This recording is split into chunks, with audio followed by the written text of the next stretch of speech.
Hola amigos, Dios nos da la oportunidad de repasar la lección de la escuela sabática para este 7 de marzo, que por título lleva Completos en Cristo. Y el versículo de memoria se encuentra en Colosenses 2, del 16 al 17, que dice así: Por tanto, nadie los juzgue en comida o bebida o en días de fiestas, nuevas lunas o sábados. Todo esto era sombra de lo que iba a venir, pero la realidad es Cristo. Pablo desea que sus lectores crezcan en la fe y en el conocimiento del misterio de Dios y el amor hacia Cristo y a los demás. Pablo nos exhorta a estar completos en Cristo y también nos detalla cómo alcanzar ese objetivo. 1. La plenitud en Cristo implica conocerlo y crecer en Él. Esto nos protege por falsos maestros. 2. La plenitud en Cristo también implica confiar únicamente en Él para la salvación, no con reglamentos ni ordenanzas. Hoy nos sumergimos en el capítulo 2 de Colosenses. Y, es un texto que ha estado en el centro de debates durante siglos, ¿verdad? Sobre todo en lo que respecta a qué deben o no deben observar los cristianos. En este análisis vamos a desgranar una interpretación que busca centrar toda la atención en un único punto: la idea de que ya estamos o deberíamos estar completos en Cristo. Y todo esto arranca con una pregunta que es fundamental y que seguro ha surgido en más de una conversación. El tema del sábado. ¿Por qué algunos lo guardan? ¿Deberían los cristianos seguir haciéndolo? Es una cuestión que la verdad ha dividido opiniones durante siglos, y Colosenses, precisamente, es el campo de batalla donde se libra gran parte de esta discusión.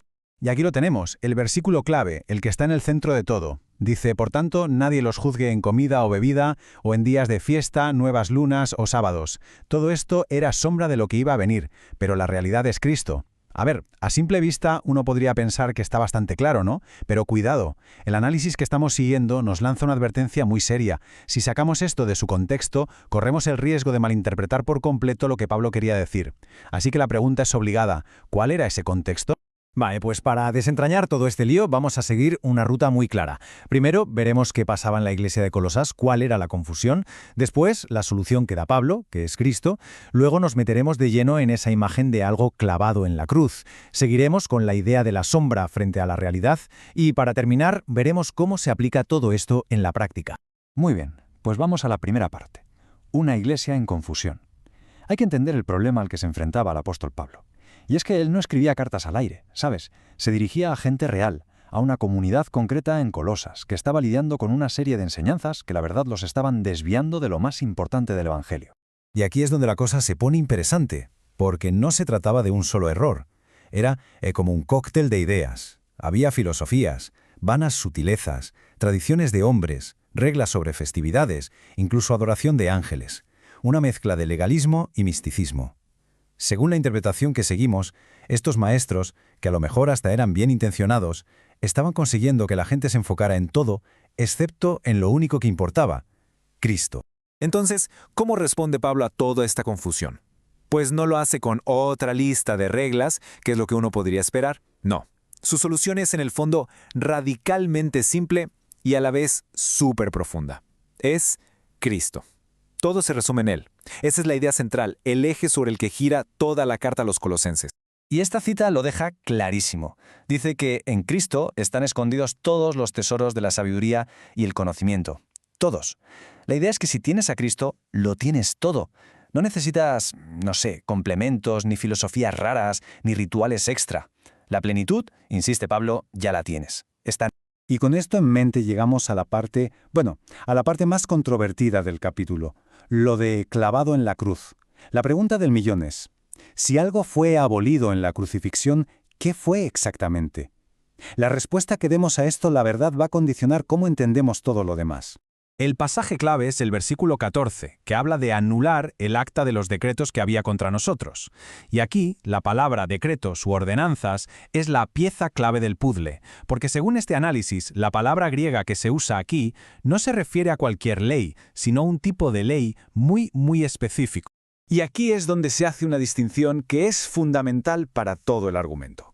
Por un lado, tendríamos la ley moral, los 10 mandamientos, que se consideran principios eternos, un reflejo del carácter de Dios.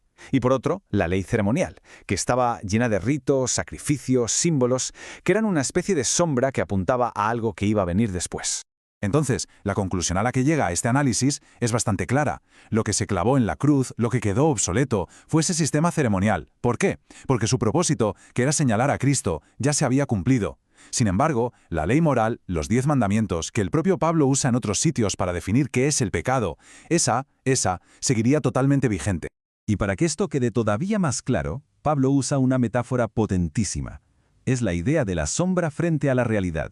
Vamos a ver cómo esta analogía nos ayuda a entender por qué esas leyes ceremoniales ya no tendrían sentido para los cristianos. Piénsalo un momento. Una sombra. ¿Qué es? Es una prefiguración.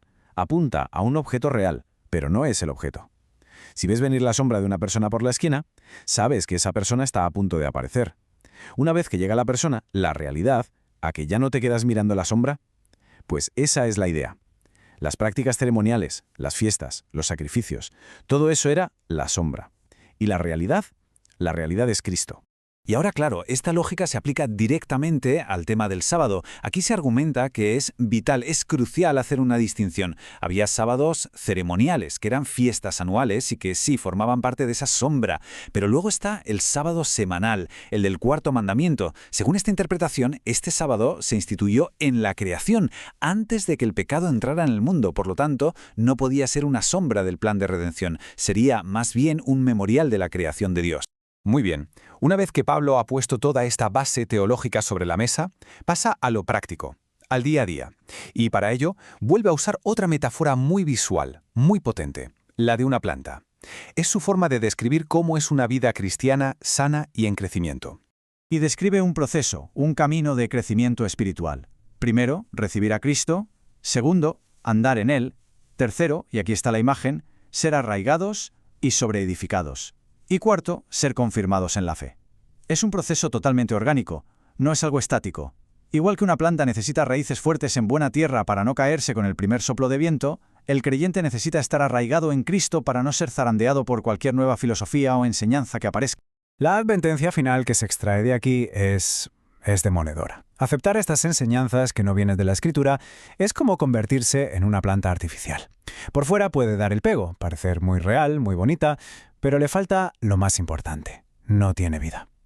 La vida, según Pablo, solo puede venir de una conexión real y profunda con Cristo. Al final, después de todo este recorrido, volvemos al punto de partida, al punto crucial. La salvación se basa única y exclusivamente en lo que Cristo ha hecho por nosotros. La libertad cristiana, según esta visión, no consiste en tirar por la borda la ley de Dios, sino en entender que nuestra salvación no depende de lo que nosotros hagamos, ni de los rituales que sigamos, sino solo de la obra perfecta y completa de Cristo. Y este análisis nos deja con una pregunta para la reflexión. Pablo advirtió a los colosenses sobre las filosofías y vanas sutilezas de su tiempo. La pregunta para nosotros hoy sería: ¿cuáles son las nuestras? En el mundo en que vivimos, con tantísima información, con tantas ideologías compitiendo por nuestra atención, ¿qué cosas nos pueden distraer de esa idea central de que en Cristo ya lo tenemos todo? Es una pregunta que casi 2000 años después, la verdad, sigue siendo igual de relevante o incluso más.